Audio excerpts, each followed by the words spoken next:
Sledgehammer, and maybe you'll get your rematch tonight.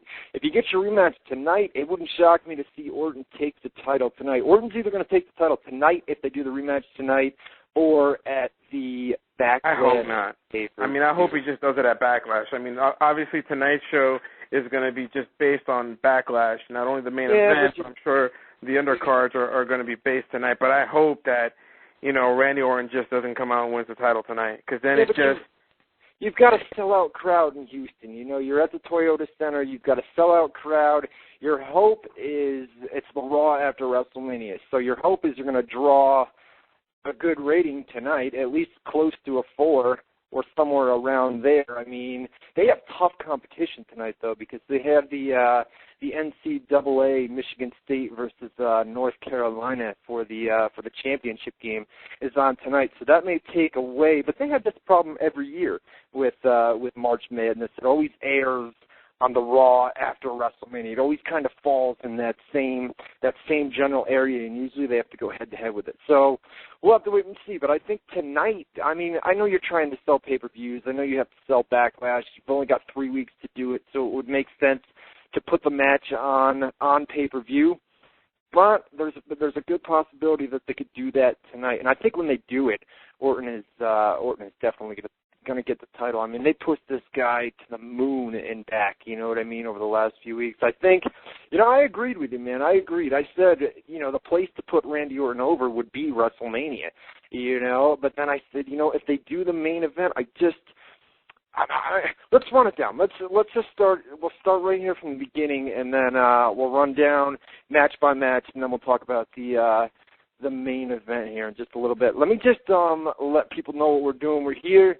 It's a special WZR Radio Monday night special tonight. We actually weren't going to do it. We were going to save everything until tomorrow night, but there was so much. Just lots of news, lots of things going on right now in Houston. So figured we'll do. We don't really have a time limit tonight. I guess we'll run down WrestleMania. We'll go to about 8:15, 8:30, somewhere around there, and then I've got to get out of here. I've got to go set up for Monday Night Raw coverage on the websites and all that good stuff. So that's what we're doing. We've got the live chat room, WZROnline.com /chat. Lots and lots of people in there tonight. Lots of guests in there as well, which means we likely have a bunch of new people listening tonight. So all you guys that are under there in guest names or are new to the show, just go ahead and register. It only takes 2 seconds, and then you got a login name for every week. We'll do chat shout-outs, things like that. Usually we do that on Tuesday nights from 7 to 9 Eastern Time on WZROnline.com. All right, WrestleMania. You ready, buddy? I'm ready. Let's do it. We opened it up. We had, what's her name? She's a Pussycat Doll. Her. Nicole Scherzinger. Is that her name? Nicole Scherzinger? Something like that. But she's a Pussycat Doll. She sang a beautiful, America the Beautiful, blah, blah, blah, blah, blah. That was well done. She was good, man, to kick things off. She was all right. She was all right. Get out of here. She was good, man. Give her some credit. She wasn't bad. Come on. I didn't say she was bad. She's all right. She ain't no Beyonce. Yes. She's not bad. Come on. I think that would have been nicer, Beyonce, but I'm sure her price tag was too much. Yeah. All right, so they kick things off. Money in the Bank. What do you think about this? I know they want to do the card changed, by the way, just in the last few days, maybe Friday, Saturday, leading up into WrestleMania. That card changed several times, and they wound up kicking things off with Money in the Bank. Started it off hot, man. What did you think of the match overall? I thought this was excellent, man. It's my second best. I mean, the spots that Shelton did, the spots that Punk did, Christian did, the lightweight guys that we kind of expected to kind of do those bumps. And, then you got the big men like, you got Mark Henry and Kane and taking the spots outside. And the best one that I can say is the cannonball, I guess, or you want to call it, or backdrop from the ladder from Shelton Benjamin onto the other guys. It's just amazing. I thought he broke his neck, and I thought The Undertaker broke his neck, and I thought Jeff Hardy broke his back. Those were the three guys on that pay-per-view that took massive bumps, you know what I mean? The Shelton dive off the top of the ladder was like a swanton off the top of the ladder, and boy, came down awfully close to right on his neck. I mean, they showed the replay of that a couple times, and that was brutal. The thing about it is, did you see the amount of people that were behind MVP during that match? I mean, every time he were to climb up that ladder, the crowd would get loud. You know, the crowd popping for him, yeah. Oh, they were popping huge. And Christian, I mean, well ahead of Christian. And Christian, you know, I mean, I'm not a big, I don't follow Smackdown that much. Friday night's a tough night for me. Usually not around on a Friday night or on the weekend. So to see him get that amount of fan appreciation, MVP, every time he climbed the ladder was just, you know, it was cool to see, because that's a guy who, God, they just had him on a losing streak that went on forever and ever and ever, and now they brought him back to the face, and was over with the crowd at WrestleMania, over more than Christian, and that kind of surprised me. Well, I mean, like when we did our predictions, I had a feeling this was going to go down the way it went down. You know, I did sit there and, you know, analyze all the matches before the build-up of the main event, and I just saw how they were pushing CM Punk and how Christian was just kind of getting over, and, you know, the underdog would have been Shelton. I mean, that would have been kind of cool, but again, we both know he doesn't have mic skills. So, and then, again, not feeling that Christian is just really right there and then to be kind of put in the spotlight, the only obvious choice was CM Punk, and that's the reason why I changed my pick last week. It's just, you know, he never really lost it. It's a fantasy story for him winning it 2 times in a row, which has never been done before, and yada, yada, yada.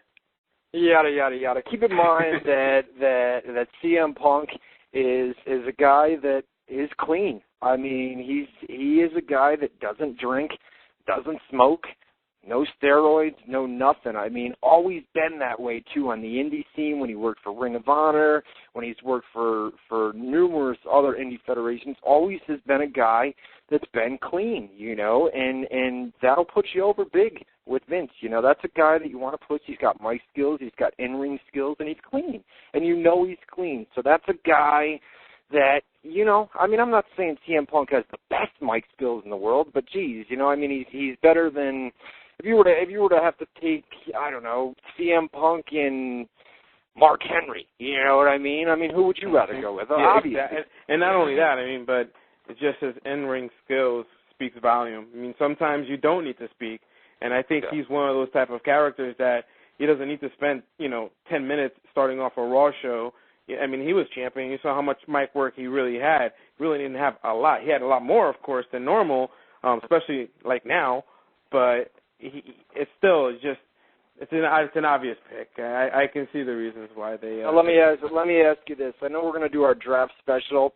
Wouldn't shock me to see CM Punk head over to SmackDown on a weekly. I think they're going to stack up Raw here next week with the WWE draft. They're going to bring a lot of big names over from SmackDown, but it wouldn't surprise me to see a guy like CM Punk go over to SmackDown and probably cash in that Money in the Bank briefcase pretty soon here. I don't think they're going to wait as long as they did last year. They almost waited last year. They waited almost a full year before he cashed that in. So I think he would be a better fit over on SmackDown. And with the draft coming up, I think now is the time to send him over there. I think if he goes and tries to challenge for the Raw title, I think he gets lost in the mix. You know what I mean? I think SmackDown's a much better fit for him.